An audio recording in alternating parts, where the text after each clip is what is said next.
इस दुनिया में जहां ताकत ही सब कुछ तय करती है, दुनिया के टॉप 3 हंटर ट्रेनिंग इंस्टीट्यूशंस में से एक वालहल्ला, एक ऐसा नाम जिसके सामने बड़े बड़े हंटर एकेडमी भी अपना सर झुकाते थे।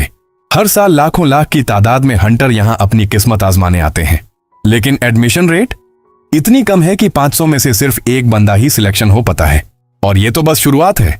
जो यहां पहुंच भी जाते हैं उनमें से भी असली वालहल्ला का नाम लेकर ग्रेजुएट होने वाले 150 से भी कम बचते हैं। और असली खेल तो ओरिएंटेशन के पहले ही दिन से शुरू हो जाता है और हमें दिखाया जाता है एक ट्रेनिंग ग्राउंड जहां पर बहुत सारे ओपोनेंट एक दूसरे से लड़ रहे थे और ऊपर से एक बंदा देख रहा था जो वालहल्ला का चीफ है और उसका नाम संगच्योल ली होता है। तभी एक बंदा पीछे से बोलता है, वाह, इस बार तो वाकई बहुत सारे स्टूडेंट हैं। वह बंदा डॉन यू क्लैन का वारिस था जिसका नाम मिंजून यू होता है। संगच्योल ली कहता है, खैर यही तो था जिसने उनकी एंट्रेंस रैंक तय की थी, इसलिए इतने सारे होना तो बनता है और तुम यहाँ पर अपनी भतीजी को देखने आए हो। हाँ बिल्कुल, डॉन यू क्लैन को सोयोन यू से बहुत उम्मीदें हैं। सोयोन यू दक्षिण कोरिया के 5 महान क्लैन में से एक। डॉन यू क्लैन की वो मास्टरपीस लड़की जिसने मात्र 10 साल की उम्र में ही वह हाई स्कूल स्तर का माना चलाना सीख गई थी और 13 साल की उम्र तक वह अपनी तलवार में माना भरने लगी थी। 16 साल की उम्र में डॉन यू क्लैन के हंटर्स के खिलाफ स्पैरिंग मैच में उसने जीत हासिल की थी। खैर रिकॉर्ड में तो यही लिखा है, कुछ और भी है क्या? क्या तुम विश्वास करोगे अगर मैं बताऊं कि वो क्लैन की गार्जियन स्टार से बात कर सकती है? क्या सचमुच ऐसा है? बिल्कुल सच है, इसलिए जाहिर है कि हम उससे बड़ी बड़ी उम्मीदें रखते हैं। कोरिया के 5 महान क्लैन इसी वजह से हैं क्योंकि हर क्लैन का अपना एक गार्जियन स्टार होता है। आमतौर पर कोई हंटर या तो उस गार्जियन स्टार से आशीर्वाद प्राप्त करता है या फिर उसके साथ कॉन्ट्रैक्ट बनता है। लेकिन बात यह है कि कोरिया के 5 महान क्लैन के गार्जियन स्टार बाकी साधारण स्टारों से बिल्कुल अलग हैं। डॉन यू क्लैन का तलवार का देवता sword god, mountain Jang clan का भाले का भूतिया बादशाह spear phantom, truth Choi clan का चाकू का राजा ब्लेड किंग, अर्लियो क्लैन का बॉक्सिंग का बादशाह fist king, peak Do clan का धनुष का देवता बो गॉड। ये 5 तारों वाले देवता इतने खतरनाक और ताकतवर हैं कि इनके सामने बाकी सारे स्टार फीके पड़ जाते हैं। इसीलिए इन 5 महान कॉन्स्टलेशन के बच्चे जन्म से ही इन खास गार्जियन स्टार का आशीर्वाद होता है और इसी आशीर्वाद की वजह से इन 5 महान घरानों के लोगों को जन्म से ही गजब की टैलेंट और एबिलिटी मिली हुई होती है। संगच्योल ली कहता है, लगता है उसका मैच अभी तक शुरू नहीं हुआ। तभी मिंजून यू कहता है, हाँ लेकिन मेरी भतीजी कहाँ है?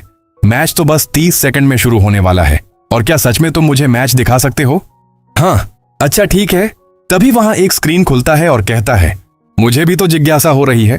तभी मिंजून यू स्क्रीन को देखकर कहता है, ओह वहां है वो डॉन यू क्लैन की सबसे बड़ी बेटी सोयोन यू और सामने है जू ह्योक किम। ये तो बिल्कुल रिलैक्स लग रहा है, शायद इन्होंने हार मान ली जब पता चला कि सामने सोयोन है। आखिर सोयोन की तलवारबाजी कितनी खतरनाक है ये सबको पता है। संगच्योल ली कहता है, फिर भी इसमें जरा भी लड़ने की स्पिरिट नहीं दिख रही। खैर जल्दी ही खत्म हो जाएगा। तभी वहां काउंटिंग शुरू हो जाती है, 3, 2, 1 फाइट। और फाइट सुनते ही सोयोन अटैक करने के लिए आगे बढ़ जाती है और उसके सोर्ड से एक ब्लू ऑरा निकलने लगता है और सोयोन दूर से ही अपने सोर्ड के माना से अटैक करती है जिसे हमारा जू ह्योक किम उसे आसानी से डोज कर लेता है। यह देखकर संगच्योल ली कहता है, कितनी साफ सुथरी तलवारबाजी है और इतनी कम उम्र में इसकी माना कंट्रोल तो कमाल की है। और थोड़ी देर बाद सभी लोग शॉक स्टॉक होकर हक्का बक्का रह गए क्योंकि हम देखते हैं जू ह्योक किम एक पंच से सोयोन ढेर हो गई। हमारा एमसी कहता है, ये क्या बकवास है, सबके सब इतने कमजोर क्यों हैं? क्या सचमुच 300 साल बाद का जमाना है ये? फिर हमें 300 साल का पहले का सीन दिखाया जाता है जहां पर हमारा एमसी और टावर ऑफ द एंड के साथ एक शानदार लड़ाई हो रही थी। टावर ऑफ द एंड के टावर मास्टर किंग वर्चे मार्शल आर्ट्स गॉड ह्योनो किम को बहुत मुश्किल से खत्म कर पाया था और खुद पूरी तरह से घायल हो गया था। हफ हफ। तभी उसके सामने एक विंडो खुलता है। इसमें बताया गया था, तुमने टावर ऑफ द एंड के टावर मास्टर वर्चे को हरा दिया है जिससे दुनिया का विनाश रुक गया है। हमारा एमसी कहता है, क्या टावर तो ढह रहा है क्योंकि मैंने इसके मास्टर को मार डाला और मुझे लानत है मेरी जिंदगी पर। जैसे तैसे मैंने सोचा था कि अब आराम की जिंदगी जी लूंगा। बचपन से ही हंटर बनकर नरक जैसी जिंदगी जी है।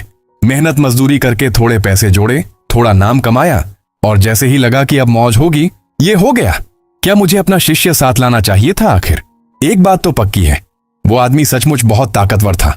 ये सब सोचकर वहीं पर बैठ जाता है और थोड़ी देर बाद हमारा हीरो का वहीं पर डेथ हो जाता है। फिर जब उसकी आंखें खुलती हैं तो वह देखता है उसका जन्म किसी और के बॉडी में हुआ था जिसका नाम हायोन ओ किम, जो एक 17 साल का लड़का होता है।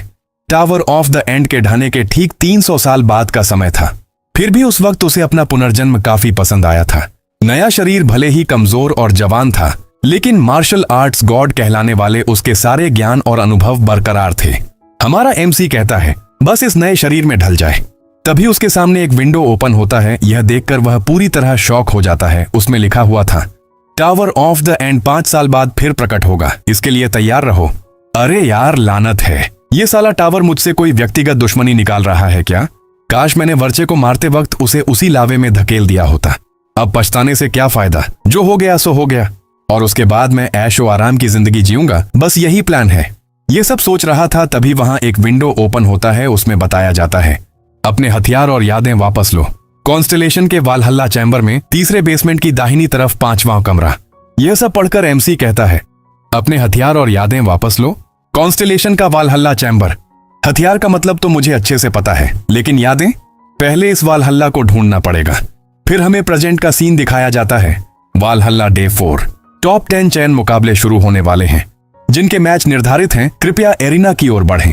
लगता है अब मुझे भी निकलना चाहिए। फिर हम एरिना को देखते हैं, जहां पर फाइटर एक दूसरे के आमने सामने खड़े थे। तभी संगचो ली कहता है, आज दर्शकों की संख्या अब तक की सबसे ज्यादा है।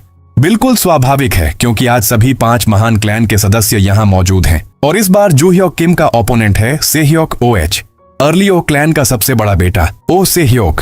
सेह्योक ओह को न तो रणनीति पसंद थी, न मार्शल आर्ट्स, और न ही पढ़ाई लिखाई। लेकिन उसके पास एक असाधारण टैलेंट है, जो है उसका शरीर। जो काम दूसरों को माना इस्तेमाल करके करने पड़ते हैं, वो सिर्फ अपनी ताकत से ही कर लेता है। ये वो शारीरिक प्रतिभा है जो जन्म से मिलती है। इसी के साथ सेह्योक ओ को प्रतिभाशाली प्रतिभा प्रोडिजी का टाइटल मिला। और इधर सेह्योक ओ कहता है, वो वही लड़का है ना जिसने पहले दिन यू सोयोन को हरा दिया था। दिखने में तो कुछ खास लगता नहीं। ठीक है, जैसे ही मैं इसको धराशायी कर दूंगा, सबको मेरे नाम का पता चल जाएगा। और जोर से बोलता है, जूह्योक, आज मैं तुम्हें क्यूडी कर दूंगा। क्यूडी वो क्या होता है? इसका मतलब होता है क्विकली डिस्ट्रॉय। मैं तुम्हें जल्द खत्म कर दूंगा। ओह, अगर ऐसा है तो मैं तुम्हें GTHL। क्या? इसका मतलब है गो टू हेल लूजर। तू साला कचरे का ढेर। जूह्योक अपने मन में सोचता है, मैं शारीरिक लड़ाई में इसका मुकाबला नहीं कर सकता, इस शरीर से तो बिल्कुल नहीं। लेकिन एक बात पक्की है, वो मसल का गोला सचमुच असली माल है।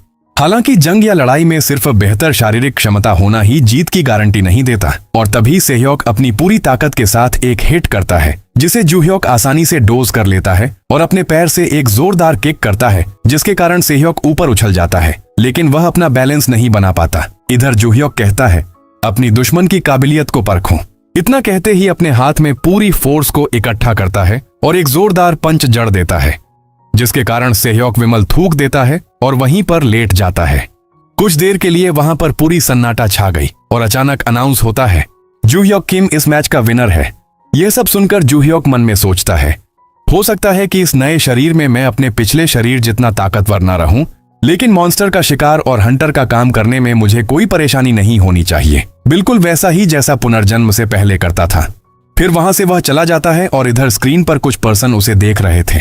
सच्चे दिल से कहूं तो मुझे उम्मीद नहीं था कि ओ सेह्योक इस तरह की साधारण सी अटैक से इतनी आसानी से गिर जाएगा। दूसरे लोग कह रहे हैं, क्या सेह्योक अपने ही पैरों में उलझकर गिरा और गिरते वक्त चोट खा गया? सब सुनकर ओ क्लैन का मुखिया युद्ध राजा चोलशिन ओ गुस्से में बोला, उस हमले को तुम लोग साधारण कहते हो बेवकूफों? मेरा बेटा भले ही कभी मार्शल आर्ट्स सीखने में रुचि न दिखाता हो और सिर्फ अपनी शारीरिक ताकत बढ़ाता रहा हो, लेकिन अपने हमउम्र लोगों के मुक्के तक आसानी से डोज कर लेता है।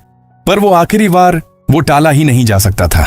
सेह्योक जूह्योक की उकसाहट में आ गया और लपक कर आगे बढ़ा। ऊपर से उसने वो माना भी इस्तेमाल कर लिया जो वो आमतौर पर कभी नहीं निकालता। साफ था कि वो एक ही झटके में लड़ाई खत्म करना चाहता था। लेकिन ठीक उसी पल जूह्योक किम ने सिर को हल्का सा झुकाकर उस हमले को चकमा दे दिया। सेह्योक को पूरा यकीन था कि वार लगेगा ही, इसलिए अपने सारे वजन को आगे डाल चुका था। यानी जूह्योक उससे एक कदम आगे सोच चुका था, यहां तक कि सेह्योक की नजर और दिमाग से भी तेज। जिस क्षण सेह्योक ने चार्ज करना शुरू किया, उसी क्षण जूह्योक किम ने उसकी हरकत को पढ़ लिया था और अपना जवाबी हमला पहले ही तय कर चुका था। वाकई उस लड़के में मॉन्स्टर जैसी ताकत है। दुर्भाग्य से लगता है कुछ और लोग भी उस फ्रेशमैन की असली कीमत समझ गए हैं। सबके सब बेवकूफ तो नहीं है। जूह्योक किम, चाहे कुछ भी हो जाए, मैं तुझे अपने क्लैन में जरूर लाऊंगा। फिर हम ऑडियंस को देखते हैं जो आरिन चोई, को देखकर प्यार में पागल हो रहे थे। चूह्योक बोला, देखो इन हरामी लोगों को, 17 साल की गर्ल के पीछे प्यार जताने के लिए ये कुछ ज्यादा ओल्ड नहीं हो गए। वहां पर अनाउंसमेंट किया जाता है, रैंकिंग कंपटीशन का फाइनल मैच, जूह्योक किम वर्सेस आरिन चोई, ट्रुथ चोई क्लैन की दूसरी बेटी आरिन चोई। जूह्योक अपने मन में सोचता है, क्या वो मुझसे पहले अटैक करने का इंतजार कर रही है? खैर, कम से कम वो हालात पढ़ने की कोशिश तो कर रही है, बाकियों से बेहतर है। तभी आरिन चोई अपनी तलवार निकालने लगती है, जिससे बहुत ही खतरनाक करंट जैसी चीज उससे बाहर निकल रही थी। यह देखकर वहां का ऑडियंस कह रहे थे, क्या उसने 17 साल की उम्र में ही ट्रुथ चोई क्लैन का एट्रीब्यूट ट्रांसफॉर्मेशन मास्टर कर लिया? ये बिजली है क्या? इस एंट्रेंस सेरेमनी में आए 5 महान क्लैन के सारे वंशज सच में कमाल के हैं। और जैसे ही आरिन चोई अपने सोर्ड से अटैक करती है, वैसे ही जूह्योक गायब हो जाता है। आरिन चोई को कुछ समझ में नहीं आ रहा था, आखिर वह बंदा गया कहां? तभी हम देखते हैं, पलक झपकते ही जूह्योक आरिन चोई के बगल में खड़ा हो जाता है। आरिन चोई को कुछ समझ में ही नहीं आ रहा था, यह बंदा अचानक यहाँ कैसे पहुंचा। तभी जूह्योक कहता है, अरे अगर आंखों से ही बता दोगी कि कहां वार करने वाली हो तो डॉज करना कितना आसान हो जाता है। क्या? इतना बोलते ही फिर उसे एक पंच मार देता है, जिसे आरिन चोई अपने तलवार से डोज कर लेती है। यह देखकर जूह्योक कहता है, तो उसने तलवार से उसे ब्लॉक कर लिया। कोई आश्चर्य नहीं, क्योंकि मुझे लगा ही नहीं कि मैं किसी शरीर पर वार कर रहा हूं। ये गर्ल बहुत ताकतवर है। जूह्योक कहता है, अब देखते हैं ये वाला ब्लॉक कर पाती है या नहीं।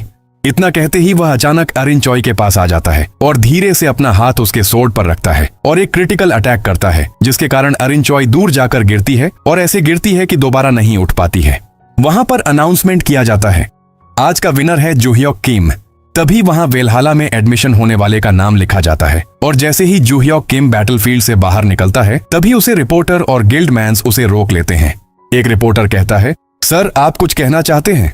तभी एक और आदमी कहता है, सर क्या आप हमारे गिल्ड में आना चाहते हैं? वह कहता है, बस कर भाई, अब बच्चे की जान लेगा क्या?